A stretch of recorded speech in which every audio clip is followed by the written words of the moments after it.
Vamos continuar então agora a correção das questões com as duas últimas. Vamos para a questão 74. Quanto aos embargos à execução, é correto afirmar: nos embargos à execução, poderá o executado alegar exclusivamente a nulidade da execução por não ser executivo o título apresentado, ainda penhora incorreto ou avaliação errônea, ou, por fim, o excesso da execução ou acumulação indevida de execuções. Lembra que eu falei? Apesar do código colocar diversas defesas que você pode apresentar, ele não é taxativo. Por quê? Porque chega na última hipótese dos embargos, ele coloca aquela cláusula aberta, que você pode alegar qualquer outras matérias que poderia alegar numa ação autônoma. O que isso significa? Pode alegar qualquer coisa. Então não tem essa limitação não, estava errada essa questão.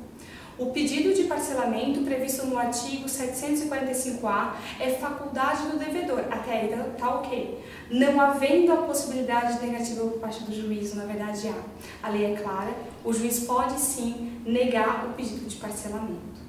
A letra C. É lícito ao executado, no prazo de 5 dias, contados da adjudicação, alienação ou arrematação, oferecer embargos fundados em nulidade da execução ou em causa extintiva da obrigação, desde que superveniente a penhora.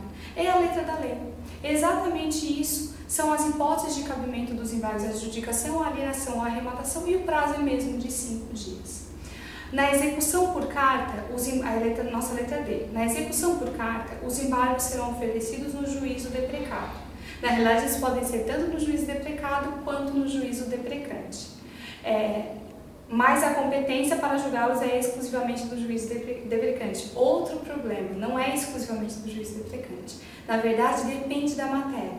Se a matéria estiver relacionada à penhora, a avaliação, a forma como esses bens foram depois vendidos, não importa. Se estiver relacionado com os bens, é do juízo deprecado, daquele para quem você mandou a precatória. Agora, se a matéria for relacionada à própria execução, aí sim a matéria é exclusivamente do juiz deprecante, tá? Então estava errada essa questão por isso. No caso do parcelamento previsto no artigo 745-A do CPC, o não pagamento de qualquer das prestações implicará de pleno direito o vencimento das subsequentes e o prosseguimento do processo, com o imediato início dos atos executivos. Até aqui está ok. E imposta ao executado a multa de 20% sobre o valor das prestações não pagas, vedada a oposição de embargos. Na verdade, a multa é de 10%. Tá? Por isso que aqui estava errado. Então, a nossa resposta era a letrinha C, que estava correta. Agora, a nossa última questão, a 75. De acordo com o Código de Processo Civil, julgue os itens abaixo. Considera-se em fraude à execução a alienação ou oneração de bens quando sobre eles pender a ação fundada em direito real. É justamente uma das hipóteses que o Código coloca como caso de fraude à execução. É a letra da lei, exatamente uma das hipóteses, tá? E só lembrar, verificada a fraude à execução, o que vai acontecer? No caso de uma alienação ou oneração de bens, essa alienação deixa de existir. Tá? Se você vendeu o bem, ele tem que reverter o patrimônio do devedor, vai retornar. A oneração é a mesma coisa. Se ele colocou, por exemplo, ofereceu esse bem em garantia, essa garantia também deixa de existir a partir do momento em que você considera em fraude a execução.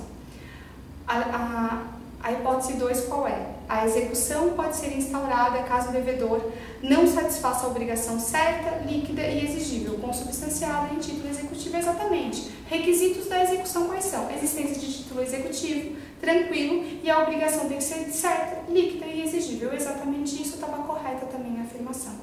A terceira, o devedor responde para o cumprimento de suas obrigações, sem exceção, com todos os bens presentes e futuros. Tem exceção sim. Vocês têm que lembrar do bem de família, por exemplo, que já não pode ser concitado, não pode responder pelas dívidas do devedor, tá? É uma das exceções. Então, já tomem cuidado. Quando vier uma afirmação dizendo sem exceção, você já tem que ficar com o pé atrás, tá? Claro que existem situações em que não tem exceção, mas tomem cuidado na hora da leitura. A quarta hipótese. No depoimento pessoal, a parte responderá pessoalmente sobre os fatos articulados, tranquilo, não podendo servir-se de escritos adrede preparados. Lembra que o adrede é anteriormente preparado. Você não pode levar aquela folhinha com as anotações exatamente sobre o que você tem que falar. Você tem que ir lá e depor sobre algo que você já sabe. certo? Então essa também estaria correta, ok. Sendo assim, se a 3 está correta, a alternativa D falava apenas a afirmativa 3 é a incorreta, então ok, a resposta seria a letra D. Obrigada e boa tarde.